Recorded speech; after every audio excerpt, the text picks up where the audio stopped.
All over here at the Thornbury Surfacing Stadium with Chippenham manager Gary Horgan. Gary, an eventful 1-1 draw today against St Albans City. Talk us through your thoughts, mate.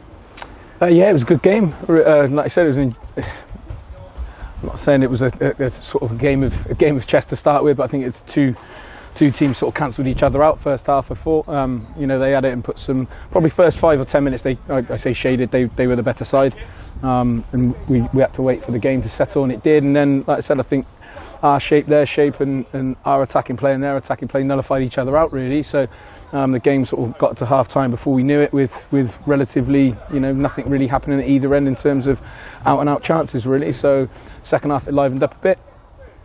We got ourselves in front, from a really good piece of play, a great cross, and as I said, we've then managed to get ourselves in front. And the disappointing thing is that we've conceded from one long ball over the top. For all the nice football that they played, and for all the compactness that we showed in our shape, to get undone by that was disappointing, having got ourselves in front really. But look, really good point, keeps the run going, and look, overall a really pleasing result against a really good team.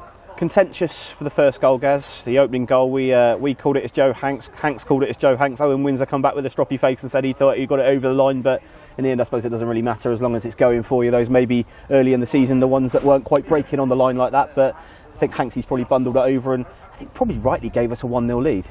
Yeah, I felt so. Like I said, said at half time, just in fact that I think we'll have one save to make in the first 5 minutes, and then that was it. He was pretty much a passenger.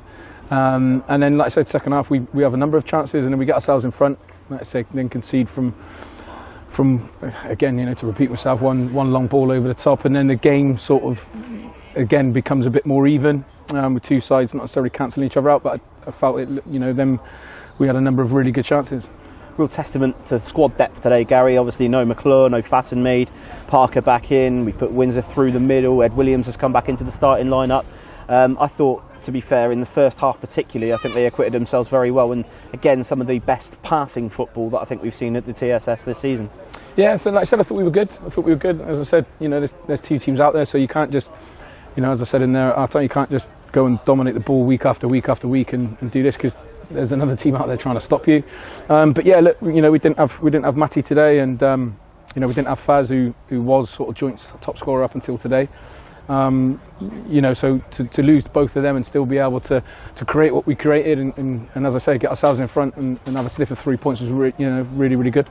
And I know it's going to absolutely devastate you, but the LIT Fibre man of the match, chosen by the sponsor today, Will Henry. I know you absolutely hate it when your goalkeeper picks up the plaudits, but yeah, a couple of very important stops down the end of the second half there has probably sealed his fate and given him the bottle of champers tonight. Yeah, Will was good. He made a couple of really important saves and pushed the ball out into really good areas. If I was being overly critical, I think their keeper could have had it as well. Made a brilliant save from Owen Windsor straight down the middle. Put a hand out and somehow managed to get to it, and then he's pulled off a number of really good saves as well after that. And we've been a bit wasteful. Big one from Tom's gone through near the end. So look, we've had some really good chances. Obviously tongue in cheek that will deservedly, like I said, anybody who picks it up deserves that. And he's been probably by his own admissions, he's been a spectator of late at times in games. So it's nice for him to get some credit and accolade, because he's a very good goalkeeper. And such is the kind of the programme fixture at the moment, with the National League South and a lot of the cancellations that took place early in the season. Tuesday's opponents are again familiar foe. We only played them a couple of short weeks ago. Farnborough, a 1-0 win that day courtesy of a Matt McClure penalty. You get them back on your own plot on Tuesday. Looking forward to it? Yeah, we look forward to every game. There's a chance to go and get 3 points. They're going really well, and it'll be another tough game. It was a tough game up there, like you said, not an awful lot between the two teams.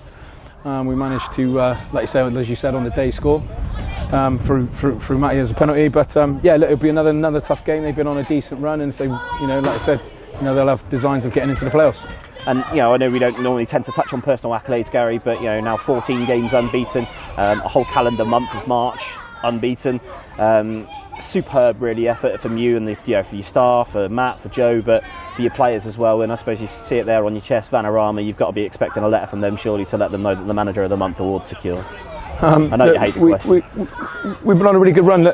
We have done, and And like I said, yeah, the lads deserve all the credit for that, because they've been the ones that have had to go out there and win game after game after game, and they've done that, and particularly at a time when, I'm not saying that anybody doubted them, because they didn't, but yeah, they've had to go and do that under a bit of pressure, and they've done that, and I think they always do when they're challenged in there as a bunch. They seem to come up with the answers, and like I say, long may it continue. Give you a bit of a toughie to end it on, Gaz. I think we were talking a couple of weeks ago about realistic targets of where you wanted to end the season, points totals and such. It looks as if safety is now pretty much all but assured. Have you got now a target set in your head, or is this now, I know you can't really sort of say, but is it now just a case of getting through the next 5 games, assessing players for next season, and really just sort of, imprinting yourself on it, or is there still something left to play for you here? Well, places in the league is definitely there to play for. We want to try and finish in the top 10, and like I said, if we had won today and with postponements and then won again on Tuesday, I think we'd have only been sort of 5 points outside that top 10, with a number of games still to play. But yeah, we want to finish as high as we can. At the start of the season, we were realistic enough to think we wouldn't probably sneak into the playoffs again. Because that's a tough thing to do. But yeah, we want to finish as high as possible. So whilst we're at the moment, I think currently 14th, then we'll look to aim for 13th. And if we can, we'll finish 12th, 11th, and go on. So we want to finish as high as possible. Yes, well, some 14 games unbeaten, a 1-1 draw here against a very good St Albans side, Gary. 687 packed into the Thornbury Surfacing Stadium today, and we hope to see all of their Man U back on Tuesday when we take on Farnborough. Well done, mate. Thank you. Super.